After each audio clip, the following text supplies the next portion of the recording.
શ્રી પ્રમુખ એજ્યુકેશનમાં તમારું સ્વાગત છે। આજે ધોરણ 7 પ્રેક્ટિસ વર્ક પ્રકરણ 6 ત્રિકોણ અને તેના ગુણધર્મો સ્વાધ્યાય 6.1 તેનો પ્રશ્ન પહેલો ત્રિકોણ PQR ની બાજુઓ અને ખૂણાઓ લખો। તો અહીંયા આપણે ખાલી ત્રિકોણ નાનો એમને દોરીએ તો કે P Q અને R। તો પહેલાં આપણે બાજુઓ કીધું છે બરાબર।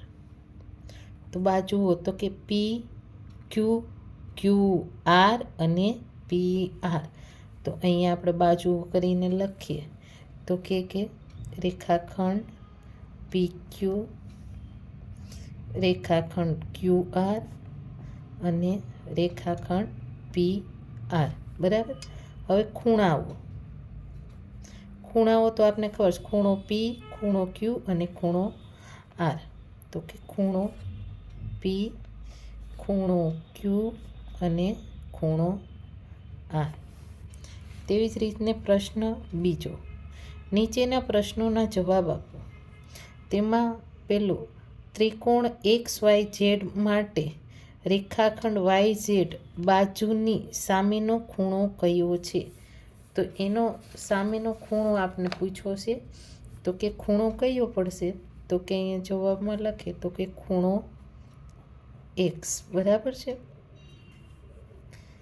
હવે તેવી જ રીતના ત્રિકોણ RMP માટે રેખાખંડ PM બાજુની સામેનો ખૂણો કયો છે? તો ખૂણો P આવશે।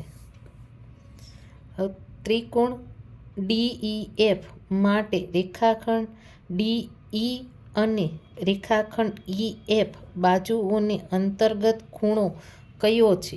તો કે અંતર્ગત ખૂણો કયો આવશે? તો કે જવાબમાં આવશે ખૂણો E। તેવી જ રીતના ત્રિકોણ FOX માટે રેખાખંડ FX અને રેખાખંડ OX બાજુઓને અંતર્ગત ખૂણો કયો છે? તો એનો ખૂણો X।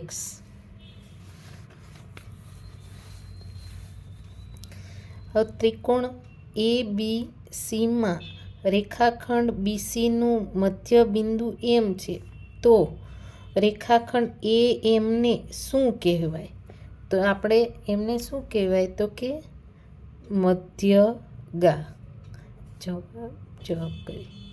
હવે ત્રિકોણ DREમાં રેખાખંડ DE બાજુ ઉપર રેખાખંડ RN લંબ દોરેલ છે તો રેખાખંડ RNને શું કહેવાય?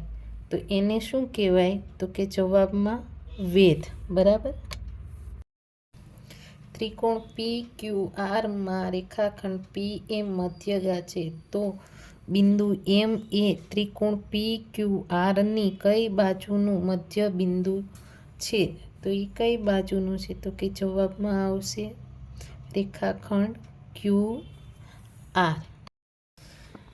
ત્રિકોણ ABCમાં રેખાખંડ CK વેધ છે તો ખૂણો AKCનું માપ કેટલું હોય? તો અહીંયા એનું માપ કેટલું હશે? તો કે 90°નું। કયા ત્રિકોણ માટે ત્રણેય બાજુઓ પરના વેધ અને મધ્યગા એક જ હોય? તો એક સમબાજુના બરાબર। સમબાજુ ત્રિકોણ। હવે જવાબ ત્રિકોણના દરેક શિરોબિંદુ આગળ બનતા બહિષ્કોણ સરખા માપના હોય? તો કે ના।